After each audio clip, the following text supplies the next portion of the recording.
Today, I appeared on the PBD podcast. It's one of the largest in the country, with a subscribership of over 1 million people. Most of those people don't see the world the way that I do, or probably the way that you do. Nevertheless, into the lion's den I went, so to speak.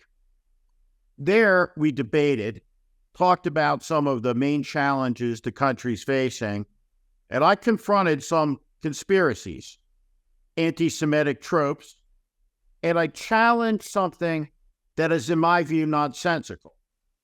The idea that Trump isn't part of the establishment. Camp. He's not part of their group. He's not kicking it with, a McConnell or Schumer or Pelosi or Hillary. He's not part of their camp. He's not part of that. But they hate this guy. They can't stand this guy, even though over the years he gave them all the money.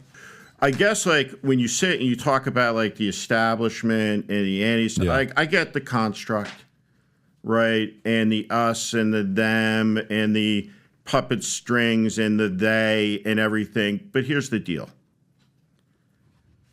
Donald Trump and everyone who worked for him, these are immensely powerful people. Are you going to tell me Wilbur Ross isn't part of the establishment? That the hedge fund titan Ken Griffin isn't part of the establishment? Steve Schwartzman, right, of Blackstone, who funded Trump, isn't part of the establishment? Come on. I pointed out that Donald Trump is a child of immense privilege who was handed a company that he bankrupted many times, including bankruptcies involving the operation of a casino, which is extremely tough to do, especially in the state of New Jersey. Nevertheless, Donald Trump managed to do it. This week, he was convicted of a fraud in a New York City court. Today, I entered a world where the search for explanation leads down a rabbit hole where trails are conflated, mixed together, conspiracies are born. One of the dominant features of this moment in American politics is the fight against the ubiquitous yet invisible they. If you watch Fox News coverage or you listen to the PBD podcasts, what you will hear throughout are connections, not firm connections, not facts, not something that would be recognizable as a fact through the scientific method, not something that is clearly visible, but complexity, the accumulation of power by special interests. All of these things which are true are twisted just a bit. And so what is true is that an American pharmaceutical industry spends $300 million a year to influence public policy. What's true is that billionaires can write checks of staggering dimensions, $10 million, $20, $30, $40, $50 million to presidential candidates. What's true is Saudi Arabia and foreign countries hire some of the biggest PR firms in the world and some of the biggest and most powerful lobbyists in Washington, D.C. to advance their interests against the American interest. All of those things are true. It's also true that America's companies are bigger, more profitable, and more powerful than they have ever been. It is true that those companies are controlling vast segments of the economy monopolistically. All of this accumulated together naturally leads people to look at it, understand it, and unfortunately, in the age of the internet, it takes many people down a rabbit hole. And the place they end up is a place that was evidenced today on the PBD podcast, which is this: that one party, the Democrats, is the party of the establishment, joined by other people who have served competently in government. There are no conspiracies, invisible or otherwise, except for the conspiracy that played out in plain sight, which was the conspiracy to deny an election, to upend the peaceful transition of power, to install a dictator into the Oval Office. That's what we talked about, and when we did, things went off the rails. Attack on the 6th was incited by one of the 44 people in the history of the country who's raised his hand and swore the 35-word oath to preserve, protect, and defend the Constitution of the United States, period. It was the most grotesque betrayal and abdication of presidential responsibility in American history. It constitutionally disqualifies him, in my estimation, from holding office ever again. How could anybody look at what happened? Look at what happened. It was a tour? How fucking dare you? Now, I should say there were 4 people in the room, and there was only one MAGA fanatic. Let me also say, when this was over, that guy ran out of the room faster than Josh Hawley down a Senate hallway or Ted Cruz into the closet after the insurrection he incited. Here's the deal. January 6th was the greatest crime in American history, and we talked about it. I was asked a terrible question. A terrible question because the choice is a terrible one. But there was a choice presented, and I gave an answer. The January 6th attack was an attack on the foundation of the American way of life that was existential because it was committed by domestic enemies, not foreign enemies. The question wasn't about what day killed more people. The question was, what was the more dangerous attack for America? And it was the attack by Americans incited by a president against the American Constitution. And we had that argument. And this is what it was. Call it attack, but from the videos that we saw, Steve, from Twitter and just undercover cameras, it didn't look like an attack. If somebody What are you talking about? I'm just talking about all the videos that we've seen, the undercover. What do you mean all the videos? All the videos on Twitter. Well, all the videos on Twitter? Yeah, hold on. Are you guys going to really sit here and fucking tell me that the attack on January 6th didn't happen?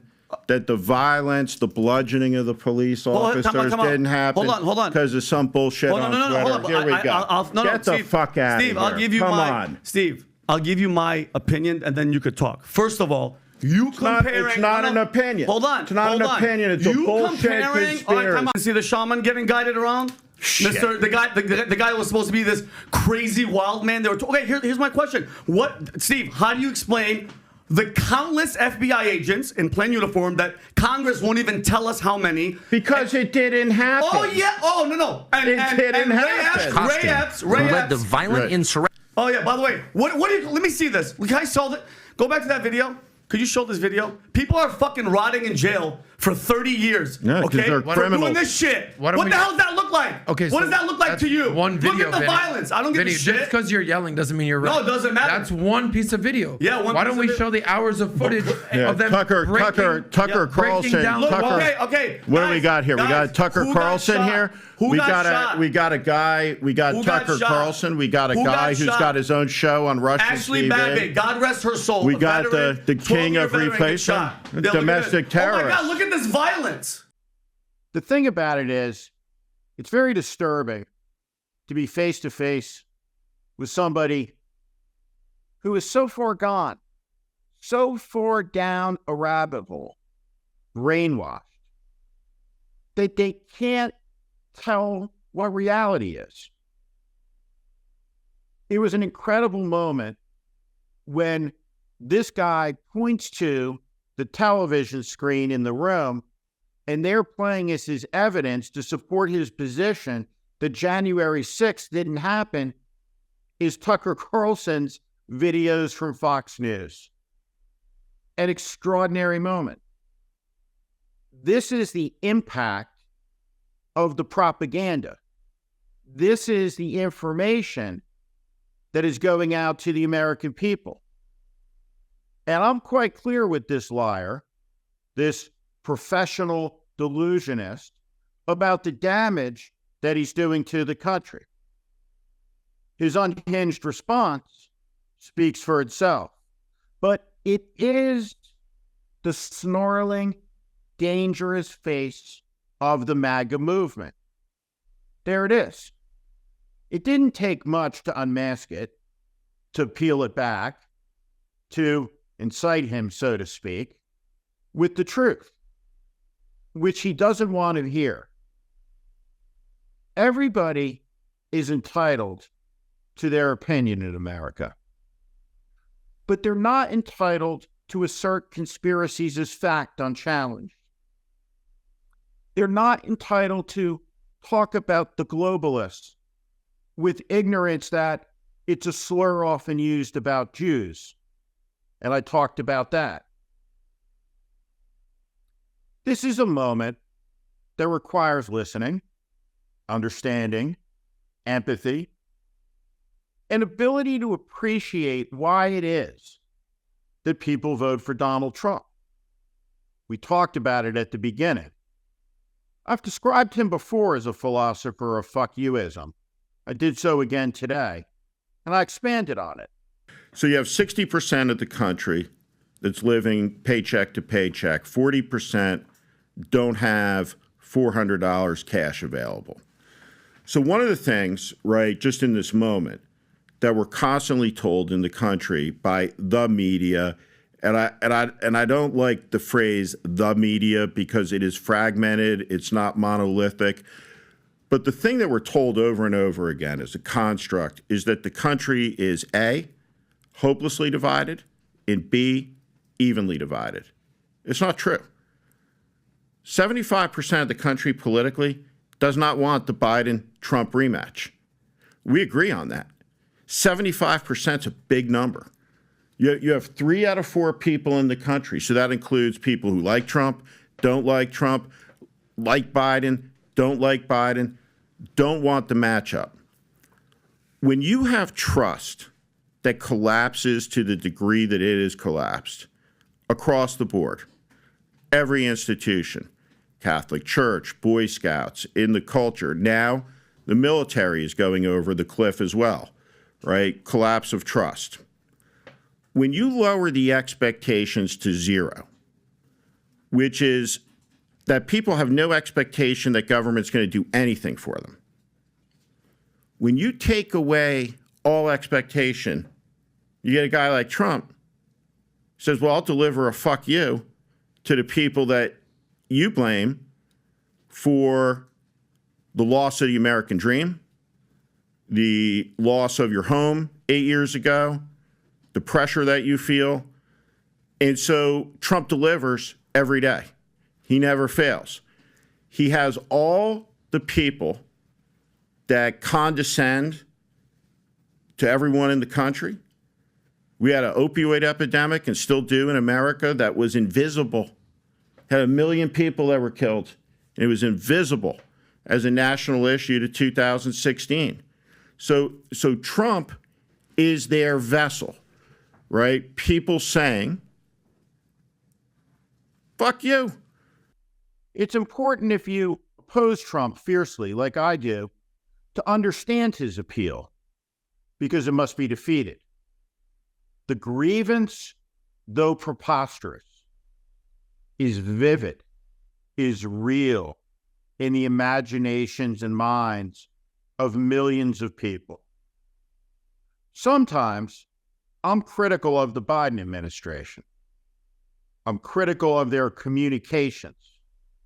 Understanding that every hour of every day they are assailed as corrupt, senile, and incompetent, presiding over an economic calamity where America's cities have been burned down. seems completely lost on them. I went on this podcast today because I'll say what I have to say anywhere. And for the most part, that's how it played out today. But the truth is, you can't talk for an hour about any of this stuff without the truth coming to the surface. And the truth is exactly what you saw.